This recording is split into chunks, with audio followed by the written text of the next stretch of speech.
सीते राम कथा हृदयम्।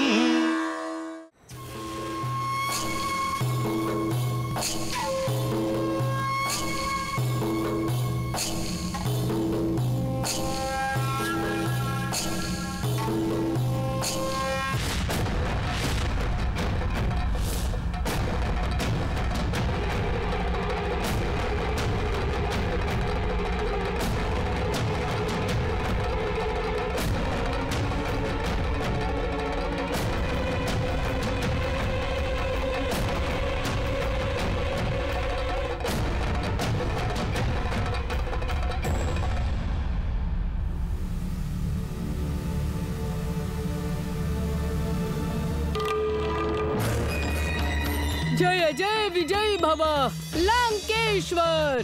पौलुस्य कुल में जन्मे कैकसी सुता अतुल पराक्रमी लंकेश्वर की जय हो। लंकिनी लंकापुर के रक्षक, ये तुम्हारी विजय की शुरुआत है। रावण तुम्हारी विजय से प्रसन्न हुआ। मैं अपने शत्रुओं को पराजित करके पृथ्वी पर विजयी होकर लंका लौट रहा हूँ। मेरी जीत का सही तरीके से तुमने स्वागत किया है। हाँ, बताओ तुम हमसे क्या चाहती हो? मैं इसे शीघ्र ही पूर्ण करूँगा। हाँ। लंका के अधिपति, मेरी सारी खुशियाँ और आनंद इस लंका का द्वारपाल बनने में है। जब तक मैं जीवित हूँ, यहाँ दायित्व पूर्ण करने का अधिकार मुझे आपने दिया है। मैं अपने जीवन के अंतिम क्षण तक इस लंका की रक्षा करूँ, यही मेरी इच्छा है। मुझे और कुछ नहीं चाहिए। मेरी खुशी इसी में है। निश्चिंत रहे प्रभु। लंकिनी, आपकी इच्छा में कोई बुराई नहीं है। लंका की पूर्ण सुरक्षा की जिम्मेदारी तुम्हारी है, हैं? लंकिनी, ये अपनी जिम्मेदारी खुशी से संभालो। मुझे तुम्हारे ऊपर पूर्ण विश्वास है। अब मैं महल जा रहा हूँ। धन्यवाद महाप्रभु, धन्यवाद। जय लंकेश्वर, जय रावणेश्वर।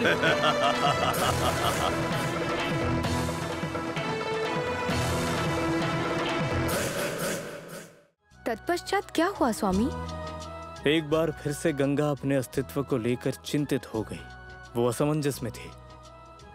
महाराज भगीरथ जिस मार्ग से गंगा को पाताल लोक ले जा रहे थे, उस मार्ग में ऋषियों का एक आश्रम था। भगीरथ के पीछे जा रही गंगा ने उस आश्रम को पानी में डुबो दिया। क्रोधित होकर ऋषियों ने गंगा को संपूर्ण निगल लिया और इसके बाद गंगा पुनः लुप्त हो गई।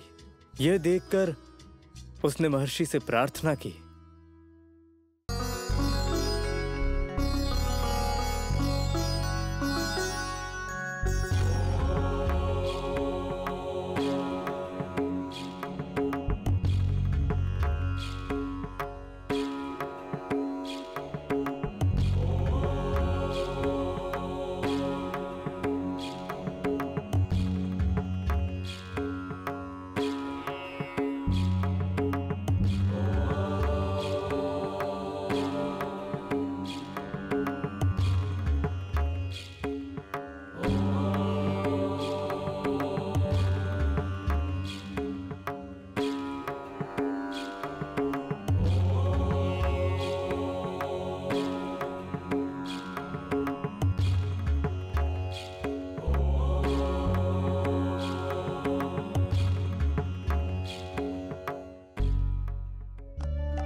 महान ऋषिगण, गंगा देवी से हुई परेशानी के लिए मैं आपसे क्षमा चाहता हूँ। मैं आपसे प्रार्थना करता हूँ। कार्य मैंने अपने लिए निर्धारित किए हैं, पूर्ण होते ही आपके लिए आश्रम बनाने का सौभाग्य प्राप्त करूंगा। कार्य पूर्ण होने दीजिए। मेरे पूर्व जनों के मोक्ष के लिए गंगा जी को रिहा कीजिए। पूर्वजों के मोक्ष का कार्य पूर्ण करने के लिए मेरी सहायता कीजिए महर्षि। मेरा कार्य जग की भलाई के लिए है। इसे सफल करिए महर्षि, कृपया इसे सफल करिए महर्षि, सफल करिए। राजा भागीरथ, उठो।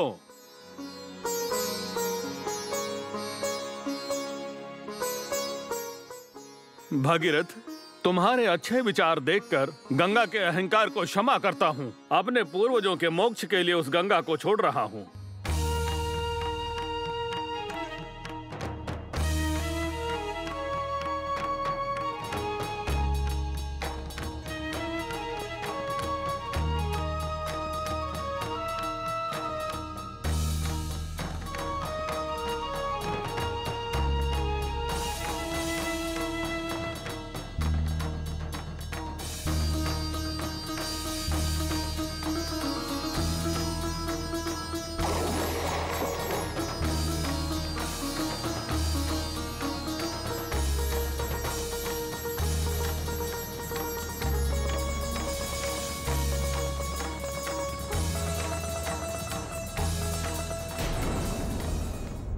स्वामी, राजा भागीरथ ने अपने पूर्वजों के मोक्ष के लिए परेशानियों और बाधाओं का सामना करते हुए अपना दृढ़ संकल्प नहीं छोड़ा और माँ गंगा को स्वर्ग लोक से भूलोक तक बहाकर लाने में वो यशस्वी हुए।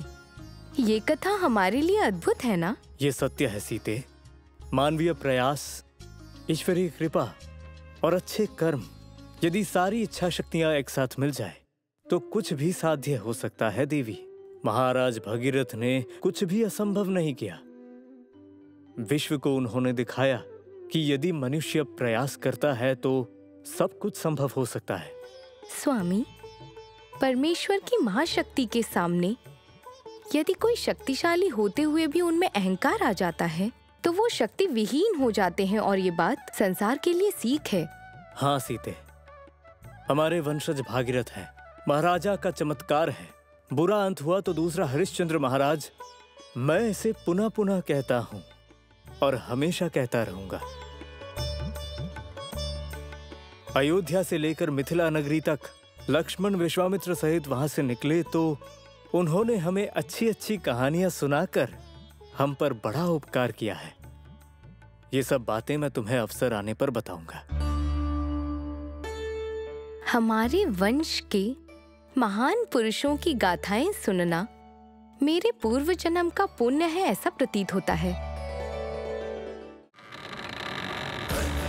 जय जय लंकाधीश्वर, जय जय रावणेश्वर। लंका द्वार के रक्षक लंकिनी, मैं जब भी यहाँ से जाता हूँ आप मेरा सम्मान करती हैं।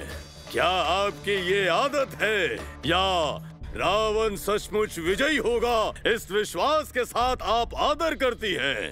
प्रभु, आपने अपने कुल के भाई धनी और शक्तिशाली कुबेर को पराजय स्वीकार करने पर विवश किया। मैंने उसी दिन निर्णय लिया कि तीनों लोकों में आपको हराने वाला कोई नहीं है।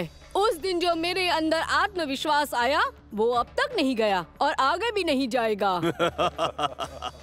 वाह लंकिनी वाह, तुम्हें जो विश्वास मेरे पराक्रम को लेकर है वो विश्वास एक गर्भ में जन्म लिया हुआ मेरा भाई विभीषण में नहीं है। प्रभु, आपके पराक्रम पर आपके भाई विभीषण को अविश्वास?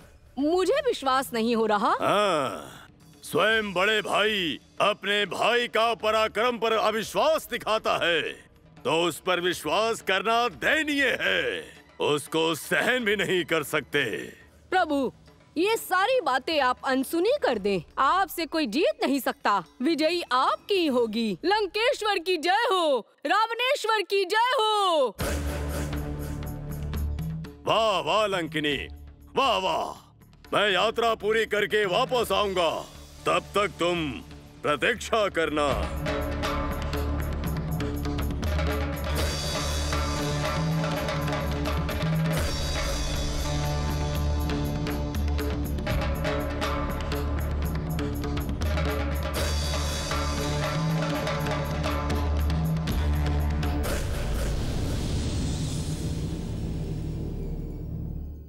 सीते